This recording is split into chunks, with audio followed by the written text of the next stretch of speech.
Disneyland ಮಾಡಬೇಕು ಅಂತೇಳಿ ಅವರು ಹೇಳಿದ್ರು. ಡಿಸ್ನಿಲ್ಯಾಂಡ್ ವರ್ಣನೆ ಹೇಳಿದ್ರು. ಬಜೆಟ್ ಜಿಲ್ಲಾ ಸಂಸದರ ಸಪೋರ್ಟ್ ಇದೆ, ಒಪ್ಪಿಗೆ ಸರ್ ಈ ಪ್ರಪೋಸಲ್ಗೆ. ಯಾರ್ದು ಸಂಸದರ ಒಪ್ಪಿಗೆ ಇದೆ ಸರ್. ಯಾರ್ದು ಹೇಳಿ? ಒಂದ್ ಪಾರ್ಟಿ ಒಂದ್ ಕಡೆ ಇರ್ತದೆ, ನೀನ್ ಚೆನ್ನಾಗಿ ಬೆಳಿತೀಯ ಅಂತ ಅಂದ್ರೆ ನಿನ್ ಮೇಲೆ ಬಗ್ಗೆ ಒಂದು ಅಪಸ್ವರ ಇದ್ದೇ ಇರ್ತದೆ, ಅದಕ್ಕೆಲ್ಲ ತಲೆ ಕೆಡಿಸ್ಕೊಳ್ಕಾಗ್ತದೆ. ಯಾತ್ರಿಗಳು ಎಷ್ಟು ಲಕ್ಷ ಬರ್ಬೋದ ನಿರೀಕ್ಷೆ ಇದೆ ಸರ್? ನಾವು ಒಂದು 10,000 ಜನ ಸೀಟಿಂಗ್ ಅರೇಂಜ್ಮೆಂಟ್ ಮಾಡಿದೀವಿ. ಡೈಲಿ ವಾರಕ್ಕೆ 3 ದಿನ ಮಾಡಬೇಕು ಅಂತ ಸದ್ಯಕ್ಕೆ ಯೋಚನೆ ಮಾಡಿದೀವಿ. ವಾರಕ್ಕೆ ದಸರಾ 1 ತಿಂಗಳು ಕಂಪ್ಲೀಟ್ ನಡೀತದೆ. ಸೊ ಯಾರು ಬೇಕಾದ್ರೂ ಬರ್ಬೋದು. ಒಂದು ಪಾರ್ಟ್ ಸ್ವಲ್ಪ ಟಿಕೆಟ್ ಇಡ್ತೀವಿ, ಒಂದು ಪಾರ್ಟ್ ಫ್ರೀ ಇಡ್ತೀವಿ. 70% ಫ್ರೀ ಇರ್ತದೆ, ಒಂದು 30% ಸ್ವಲ್ಪ ಟಿಕೆಟ್ ಇರ್ತದೆ. ಸಾರಿಗೆ ವ್ಯವಸ್ಥೆ, ಸಾರಿಗೆ ಟ್ರಾನ್ಸ್ಪೋರ್ಟ್ಗೆಲ್ಲ ವ್ಯವಸ್ಥೆ, ಜಾಗ ಎಲ್ಲ ಕರೆಕ್ಟ್ ಎಲ್ಲ ಮಾಡಿದ್ವಿ. ಒಂದು 70-80 ಎಕರೆನ ಪಾರ್ಕಿಂಗ್ ಇಡಕ್ಕೆ, ಅಲ್ಲಿಂದ ನಾವು ಬಸ್ಗಳಲ್ಲಿ ಹೊಡಿಲಿಕ್ಕೆ 1 ಕಿಲೋಮೀಟರ್ ದೂರದಲ್ಲಿ ಅದಕ್ಕೆಲ್ಲ ವ್ಯವಸ್ಥೆಯನ್ನು ನಾವು ಮಾಡಿದ್ವಿ. ಅದಕ್ಕೆಲ್ಲ ಮಾಡ್ಕೊಂಡಿದ್ದಾರೆ ಅವರೆಲ್ಲ, ನಮ್ಮ ಜಿಲ್ಲಾಧಿಕಾರಿಗಳು, ಪೊಲೀಸರು ಅವರೆಲ್ಲ ಸೇರಿ ಮಾಡ್ತಾರೆ. ಆಮೇಲೆ ರೋಡ್ಗಳನ್ನೆಲ್ಲ ಸ್ವಲ್ಪ ಅಪ್ಗ್ರೇಡ್ ಮಾಡ್ತೀವಿ, ಕನೆಕ್ಟಿವಿಟಿ ರೋಡ್ಗಳೆಲ್ಲ ಅಪ್ಗ್ರೇಡ್ ಮಾಡ್ತೀವಿ. ಇದು ಅನುಕೂಲ ಆಗಲಿ, ವ್ಯಾಪಾರ ವಹಿವಾಟು, ಓಟುಗಳು, ಪ್ರವಾಸಿ ಸ್ಥಾನ ಅಂತ ಅಂದ್ಮೇಲೆ ಸ್ವಲ್ಪ ಅದಕ್ಕೇನೋ ಒಂದು ಅವಕಾಶ ಮಾಡ್ತೀವಿ. ನಂಬರ್ 1. ಎರಡನೇ ವಿಚಾರ ತಮ್ಗೆ ಇವತ್ತು ನಾನು ತಿಳಿಸೋದು ಒಂದು ಮೇಜರ್ ವಿಚಾರ. ಇದಾದ್ಮೇಲೆ ಮೀಟಿಂಗ್, ನಿನ್ನೆ ನಾನೊಂದು ಮೀಟಿಂಗ್ ಮಾಡಿದೆ. ಮೊನ್ನೆ ಏನಾಗಿದೆ ಅಂತಂದ್ರೆ, ಸುಪ್ರೀಂ ಕೋರ್ಟ್ ಅಲ್ಲಿ ಒಂದು ಜಜ್ಮೆಂಟ್ ಬಂದಿದೆ. ಏನಂದ್ರೆ, ಯಾರು ಪ್ಲಾನ್ ಸ್ಯಾಂಕ್ಷನ್ ಇಲ್ಲದೆ, ಆಕ್ಯುಪೆನ್ಸಿ ಸರ್ಟಿಫಿಕೇಟ್ ಇಲ್ಲದೆ ಯಾರಿಗೂ ಕೂಡ ಕರೆಂಟ್ ಕೊಡಬಾರ್ದು, ನೀರು ಕೊಡಬಾರ್ದು ಅನ್ನೋದು ಒಂದು ಆದೇಶ ಬಂದಿದೆ. ಇಡೀ ರಾಜ್ಯಕ್ಕೆ, ಇದು ನಮ್ಮ ಕರ್ನಾಟಕಕ್ಕೆ ಮಾತ್ರ ಅಲ್ಲ, ಇಡೀ ದೇಶಕ್ಕೆ ಇದು ಸುಪ್ರೀಂ ಕೋರ್ಟ್ ಜಜ್ಮೆಂಟ್ ಬಂದಿದೆ. ಅದು KRC ಅವರು ನಮ್ಮ ಚೀಫ್ ಸೆಕ್ರೆಟರಿ ಪದವರೇ, ಚೀಫ್ ಸೆಕ್ರೆಟರಿ ನಮ್ಮ ಎಲ್ಲ ಇಲಾಖೆಗಳಿಗೂ ಕಳಿಸ್ಕೊಟ್ಟಿದ್ದಾರೆ. ಸೊ RDPR ಅವ್ರಿಗೂ ತೊಂದರೆ ಆಗ್ತಾ ಇದೆ, ನಮ್ಮ ಅರ್ಬನ್ ಡೆವಲಪ್ಮೆಂಟ್ಗೂ ತೊಂದರೆ ಆಗ್ತದೆ, ಬೆಂಗಳೂರಿಗೂ ತೊಂದರೆ ಆಗ್ತದೆ, ಪಬ್ಲಿಕ್ ತೊಂದರೆ ಆಗ್ತದೆ. ಇಲ್ಲಿವರೆಗೂ 2.5 ಲಕ್ಷ ಜನ ವಿದ್ಯುತ್ ಶಕ್ತಿ ಕರೆಂಟ್ ಇದಕ್ಕೋಸ್ಕರ ಅವರು ಪೆಂಡಿಂಗ್ ಆಗಿದ್ದಾರೆ. ಪ್ಲಾನ್ ಸ್ಯಾಂಕ್ಷನ್ ಮಾಡದೆ ಬಿಲ್ಡಿಂಗ್ ಅಲ್ಲಿ ಕಟ್ಕೊಬಿಟ್ಟಿದ್ದಾರೆ, ಹಳ್ಳಿಗಳಲ್ಲೂ ಕಟ್ಕೊಬಿಟ್ಟಿದ್ದಾರೆ. ಇದೇನ್ ಮಾಡಬೇಕು ಅಂತೇಳಿ. ಸೊ ನಾನು ಕಾನೂನು ತಜ್ಞರ ಹತ್ರ ಕೂಡ ನಾನು ಇದ್ರ ಬಗ್ಗೆ ಮಾತಾಡಿದ್ದೇನೆ, ಅವ್ರಿಗೂ ಮಾತಾಡ್ತಾ ಇದ್ದೀನಿ. ಅವ್ರಿಗೂ ಕೂಡ ನೀವು ಸಲಹೆ ಕೊಡಬೇಕು, ಯಾವ ರೀತಿ ಸಾರ್ವಜನಿಕರಿಗೆ ಸಹಾಯ ಮಾಡಬೇಕು ಅಂತ. ನಾನು ಮೇಜರ್ ರಿಕ್ವೆಸ್ಟ್ ಮಾಡೋದು, ದಯವಿಟ್ಟು ಪ್ರಾರ್ಥನೆ ಮಾಡ್ತಾ ಇದ್ದೀನಿ ರಾಜ್ಯದ ಜನತೆಗೆ, ಪ್ಲಾನ್ ಸ್ಯಾಂಕ್ಷನ್ ಇಲ್ಲದೆ ಯಾರು ಮನೆ ಕಟ್ಕೊಳಕ್ ಹೋಗ್ಬೇಡಿ. ಪಂಚಾಯತಿ ಇರ್ಬೋದು, ಮುನ್ಸಿಪಾಲಿಟಿ ಇರ್ಬೋದು, ಕಾರ್ಪೊರೇಷನ್ ಇರ್ಬೋದು, ಎಲ್ಲೇ ಆಗಲಿ ಇದು ಬಹಳ ಕಷ್ಟ. ಅಧಿಕಾರವನ್ನ ರಚನೆ ಮಾಡಿ ವಿವಿಧ ರೀತಿಯಲ್ಲಿ ಮೈಸೂರಲ್ಲಿ ನಮ್ಮ ಮುಖ್ಯಮಂತ್ರಿಗಳು ಈಗಾಗಲೇ ಪ್ರಾರಂಭ ಮಾಡಿದ್ದಾರೆ. ಬಹಳ ಜನ TVS ಕಂಪನಿಯವರು ಅನೇಕ ದೇವಸ್ಥಾನಗಳನ್ನ ಅಭಿವೃದ್ಧಿ, ನಮ್ಮ CRS ಅವರೇ ಆದಂತ ಸಹಾಯವನ್ನು ಕೂಡ ಮಾಡಿದ್ದಾರೆ.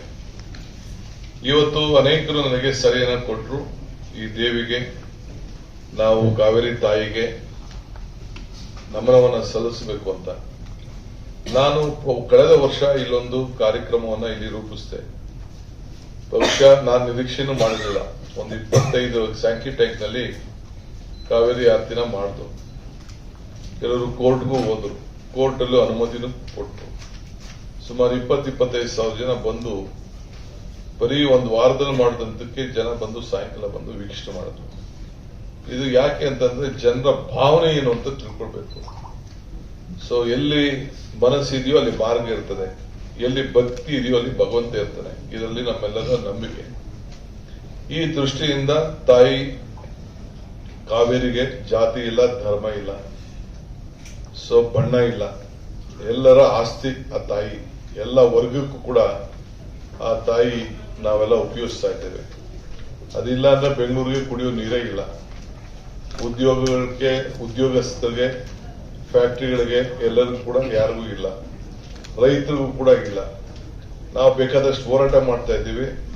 ಮೇಕೆದಾಟು ಮಾಡಿ ಒಂದು ಬ್ಯಾಲೆನ್ಸಿಂಗ್ ರಿಸರ್ವ್ ಮಾಡಿ ತಮಿಳುನಾಡಿಗೂ ಅನುಕೂಲ ಆಗಬೇಕು, ನಮಗೂ ಅನುಕೂಲ ಆಗಬೇಕು ಅಂತೇಳಿ ಅದಕ್ಕೆ ಬೇಕಾದಷ್ಟು ಅಡಚಣೆಗಳಿದೆ. ಅದನ್ನೆಲ್ಲ ನಾವು ಈಗಾಗಲೇ ತಯಾರು ಮಾಡ್ತಾ ಇದ್ದೀವಿ. ಈಗ ಇವತ್ತೊಂದು ಜನರಿಗೆ ಭಕ್ತಿ ಭಾವನೆಯಿಂದ ಪ್ರಾರ್ಥನೆ ಮಾಡಲಿಕ್ಕೆ ಒಂದು ಅವಕಾಶವನ್ನು ಮಾಡಿಕೊಡ್ಬೇಕು. ಆ ದೃಷ್ಟಿಯಿಂದ ಒಂದು ಕಾವೇರಿ ಆರತಿ ಮಾಡ್ತೀವಿ ಅಂತ ಘೋಷಣೆ ಮಾಡಿ ಹಣ ಕೂಡ ನಮ್ಮ ಇಲಾಖೆ ವತಿಯಿಂದ ಒಂದಷ್ಟು ದುಡ್ಡು, ನಮ್ಮ ಕನ್ನಡ ಕಲ್ಚರ್ ಇಲಾಖೆಯಿಂದ ಒಂದಷ್ಟು ಹಣ, ಧಾರ್ಮಿಕ ದತ್ತಿ ಇಲಾಖೆಯಿಂದ ಒಂದಷ್ಟು ಹಣ, ಬೀದ ಬೇಸಿಸ್ ಇಲಾಖೆಯಿಂದ ಒಂದಷ್ಟು ಹಣ, ಪ್ರವಾಸ ಇಲಾಖೆಯಿಂದ ಒಂದಷ್ಟು ಹಣ, ಎಲ್ಲರೂ ಕೂಡ ಇಂಧನ ಇಲಾಖೆಯಿಂದ ಲೈಟಿಂಗು, ಇದನ್ನ ಮ್ಯೂಸಿಕಲ್ ಫೌಂಟೇನ್ ಅದೆಲ್ಲ ಅವ್ರದ್ದು ಜವಾಬ್ದಾರಿ, ಎಲ್ಲರೂ ಕೂಡ ಒಳಗೊಂಡು ಎಲ್ಲರಿಗೂ ಈ ಜವಾಬ್ದಾರಿ ಹಂಚಿ ಅವ್ರವ್ರ ಕೆಲಸ ಅವ್ರವ್ರು ಮಾಡೋ ರೀತಿಯಲ್ಲಿ ಬಹಳ ಚೆನ್ನಾಗಿ ಆಕರ್ಷಣೆ ಮಾಡೋಂಥದ್ದು. ನಮ್ಮ ಇಂಧನ ಇಲಾಖೆಗೆ ಸಂಬಂಧಿತ ಚೆಸ್ಕಾಂ ಅಧ್ಯಕ್ಷರಾಗಿ ಸ್ಥಳೀಯ ಶಾಸಕರು ಇವತ್ತು ನಮ್ಮ ಸರ್ಕಾರ ನೇಮಕ ಮಾಡಿದೆ. ಸೊ ಅವರು ಕೂಡ ಬಹಳ ಮುಂದೆ ಬಂದು ಅವರದೇ ಕ್ಷೇತ್ರದಲ್ಲಿ ಬಹಳ ವೈಭವದಿಂದ ಮಾಡಬೇಕು ಅಂತ ಹೇಳಿ ಬಂದಿದ್ದಾರೆ. ಒಂದು ಟೀಮು ನಮ್ಮ ಚಲುವರಾಯಸ್ವಾಮಿ ಅವರ ಮುಖಂಡತ್ವದಲ್ಲಿ ನಾನು ಉತ್ತರ ಭಾರತ ಪ್ರವಾಸಕ್ಕೆ ಕಳಿಸ್ಕೊಟ್ಟಿದ್ದೆ. 20 ಜನ ಶಾಸಕರುಗಳು, ಕೆಲವು ಮುಖಂಡರುಗಳು, ಅಧಿಕಾರಿಗಳೆಲ್ಲ ಹೋಗಿ ಉತ್ತರ ಭಾರತದ ಗಂಗಾ ಆರತಿ ಎಲ್ಲ ನೋಡಿ, ಹರಿದ್ವಾರ, ಋಷಿಕೇಶು ಅಲ್ಲೆಲ್ಲ ಹೋಗಿ ಪ್ರವಾಸ ಮಾಡಿ ನನಗೊಂದು ವರದಿಯನ್ನು ಕೂಡ ಕೊಟ್ಟಿದ್ದಾರೆ. ಆ ವರದಿಯ ಹಿನ್ನೆಲೆಯಲ್ಲಿ ಇವತ್ತು ನಾನು ಇದನ್ನ ತೀರ್ಮಾನವನ್ನು ತೆಗೆದುಕೊಂಡು ನಾನು ಪ್ರಾರಂಭವನ್ನು ಮಾಡಿ ಒಂದು ಶುರು ಮಾಡಿ ಹಣ ಕೂಡ ನಮ್ಮ ಬೋರ್ಡ್ ಅಲ್ಲಿ ಮುಖ್ಯಮಂತ್ರಿಗಳ ಅಧ್ಯಕ್ಷತೆಯಲ್ಲಿ ಬೋರ್ಡ್ ನಲ್ಲಿ ತೀರ್ಮಾನ ಮಾಡಿ ನಾವು ಇಟ್ಟಿದ್ದೇವೆ.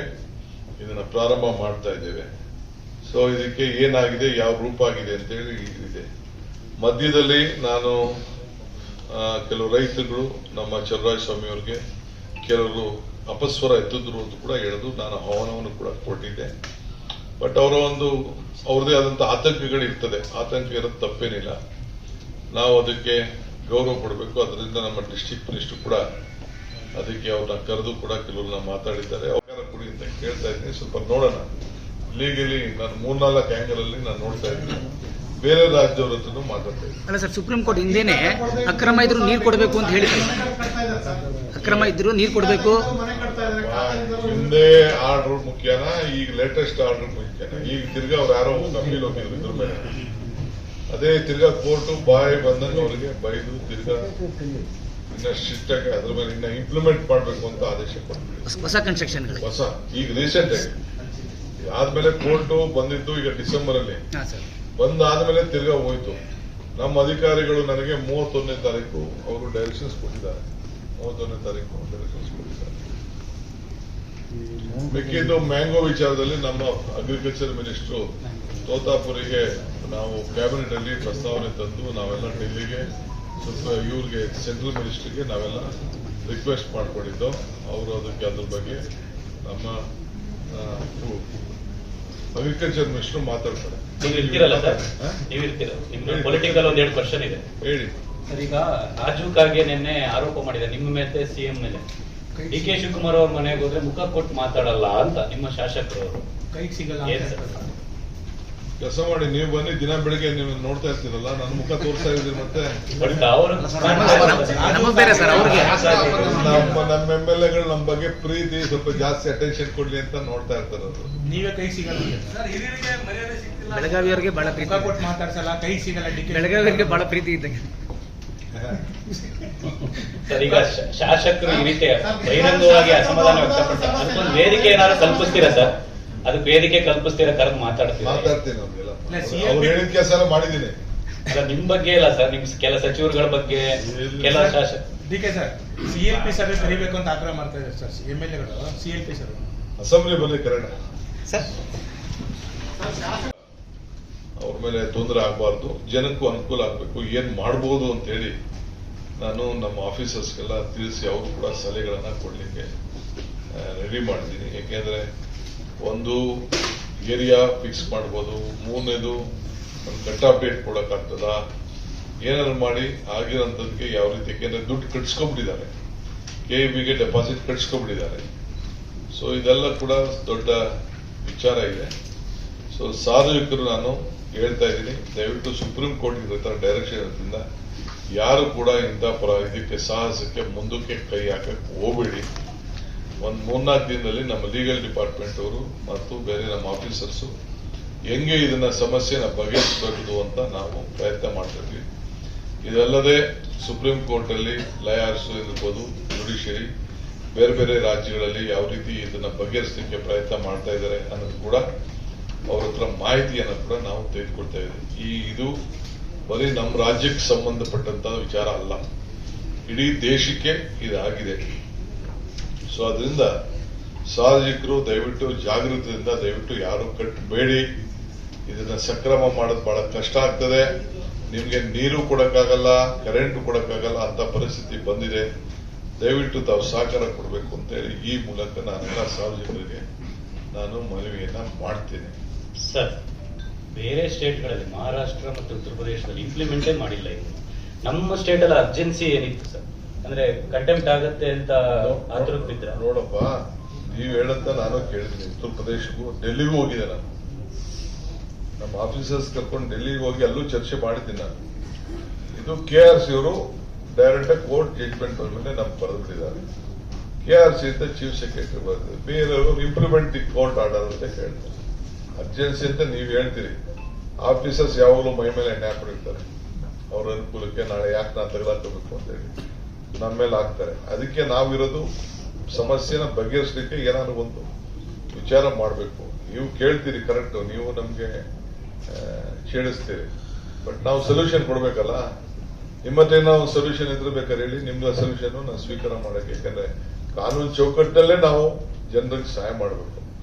ಅಲ್ಲ ಸರ್, ಈಗ ಅಕ್ರಮ ಸಕ್ರಮ ಆಲ್ರೆಡಿ ಇದೆ ಸರ್. ಸುಪ್ರೀಂ ಇಲ್ಲ ಬಿಲ್, ಅಕ್ರಮ ಸಕ್ರಮ ಬಿಲ್ಗೆ ಆಲೆ ಸುಪ್ರೀಂ ಕೋರ್ಟ್ ಅಲ್ಲಿ ತಡೆ ಇದೆ ಸರ್. ಅದೇ ಸರ್, ಈಗ ಕನ್ಸ್ಟ್ರಕ್ಷನ್ ಮಾಡಕ್ಕೆ ಅವಕಾಶ ಯಾಕೆ ಸರ್ ಕೊಟ್ಟರು? ಆಫೀಸರ್ಸ್ ಯಾರು ಇನ್ಸ್ಪೆಕ್ಷನ್ ಮಾಡೋದಿಲ್ವಾ? ರೋಡಲ್ಲಿ ಹೋಗೋದಿಲ್ವಾ? ಇಂಜಿನಿಯರ್ಸ್ಗಳು ಅವರ ವ್ಯಾಪ್ತಿಯಲ್ಲಿ ಒಂದು ಇಲ್ಲಿಗಲ್ ಬಿಲ್ಡಿಂಗ್ ಪ್ಲಾನ್ ಇಲ್ಲದೆ ಬರುತ್ತೆ ಅಂದ್ರೆ ಈಗ ನೀವು ಅವ್ರು ಆಕ್ಷನ್ ತಗೋಬೇಕು ಅಂತ ಹೇಳಿದ್ದಾರೆ. ಸರ್, ಬಿ ಖಾತಾ ಬೇರೆ ಕೊಡ್ತಾ ಇದೀರಿ, ಅದಕ್ಕೆ ಪ್ಲಾನೇ ಇರಲ್ಲ ಸರ್. ಅದು ಮತ್ತೆ ಅದನ್ನೇ ಈಗ ಆಕ್ಷನ್ ತಗೋಬೇಕು. ಬಿ ಖಾತೆ ಯಾಕೆ ಕೊಟ್ರಿ ಅಂದ್ರೆ ಹಿಂದೆ ಯಡಿಯೂರಪ್ಪ ಕಾಲದಲ್ಲಿ ಅದನ್ನ ಯಾವ್ದೋ ಬೊಮ್ಮನಹಳ್ಳಿ ಇಶ್ಯೂ ಆಯ್ತು ಅಂತ ಅದನ್ನ ಕೊಡಕ್ ಶುರು ಮಾಡಿದ್ರು. ಅದಕ್ಕೆ ನಾವು ಏನ್ ಮಾಡ್ಬೋದು ಅಂತೇಳಿ ಎಲ್ಲಾ ವಿಚಾರನು ಬಿ ಖಾತಾನು ಗಮನಿಸ್ತಾ ಇದ್ದೀವಿ, ರೆಗ್ಯುಲೈಸ್ ಮಾಡ್ತಾ ಇದ್ದೀವಿ, ನೀರು ಕೊಡ್ತಾ ಇದ್ದೀವಿ. ಈಗ ನೀರವರು ಕೂಡ ಈಗ ಸುಮಾರು ಕೊಡ್ತಾ ಇದ್ರು.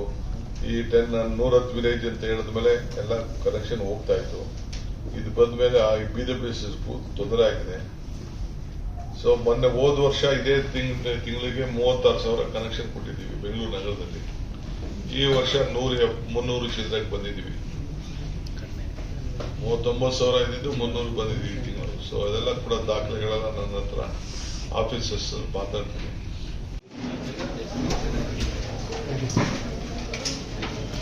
ಬಂದೋಡೆ ಇವತ್ತು ನಮ್ಮ ಇತಿಹಾಸ, ನಮ್ಮ ಸಂಸ್ಕೃತಿ ಅಪ್ಪಲ್ಲ. ಓಕೆ, ನಮ್ಮ ಮಂಡ್ಯ ಉಸ್ತುವಾರಿ ಸಚಿವರಂತ ರಾಮಲಿಂಗಾರೆ, ನಮ್ಮ ಚಲುವರಾಯಸ್ವಾಮಿ ಅವರೇ, ಕನ್ನಡ ಸಂಸ್ಕೃತಿ ಮಂತ್ರಿಗಳಂತ ನಮ್ಮ ಶಿವರಾಜ್ ಚಂಡಿ ಅವರೇ, BWS ಚೇರ್ಮನ್ರು, ನಮ್ಮ ಈ ಒಂದು ಕನ್ನಡ ನಮ್ಮ ಕಾವೇರಿ ಆರ್ತಿಗೆ ಅವರು ಒಂದು ಜವಾಬ್ದಾರಿ ವಹಿಸಿದ್ದೇನೆ ಅಧಿಕಾರಿಗಳ ಪರವಾಗಿ. ರಾಮ್ ಪ್ರಸಾದ್ ಅವರೇ, ನಮ್ಮ ಜಿಲ್ಲಾಧಿಕಾರಿಗಳು, ವಿಧಾನ ಪರಿಷತ್ತಿನ ಸದಸ್ಯರು, ನಮ್ಮ ಸ್ಥಳೀಯ ಶಾಸಕರು ಮತ್ತು ಚೆಸ್ಕಾಂ ಚೇರ್ಮನ್ ಇದ್ದಾರೆ, ಬಂಡಿ ಸಿದ್ದೇಗೌಡರು, ಸೊ ಗೂಳಿಗೌಡರು ಎಲ್ಲ ಕೂಡ ಇದ್ದಾರೆ.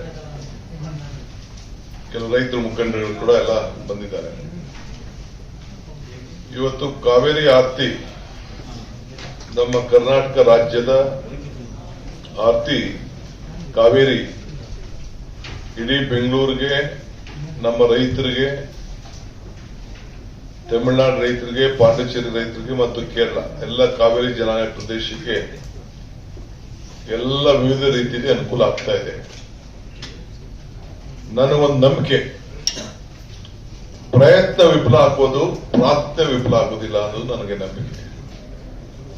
ಈ ಹಿನ್ನೆಲೆಯಲ್ಲಿ ನಾವು ಈ ದೇಶದ ಪರಂಪರೆಯಲ್ಲಿ ನಾನು ಅನೇಕ ಕಡೆ ನೋಡಿದ್ದೇನೆ. ಗಂಗಾ ಆರತಿ ನೋಡಿದ್ದೇನೆ, ತುಂಗಾ ಆರತಿ ನಮ್ಮ ರಾಜ್ಯದಲ್ಲೇ ನಡೀತಾ ಇದೆ. ಸುಮಾರು ತುಂಗಾ ನದಿ ಅಡಿಯಲ್ಲಿ ಹಿಂದೆ ಬಿಜೆಪಿಯವರ ಕಾಲದಲ್ಲೂ ಕೂಡ ಅದನ್ನ ಪ್ರಾರಂಭ ಮಾಡಿಸಿದ್ದಾರೆ.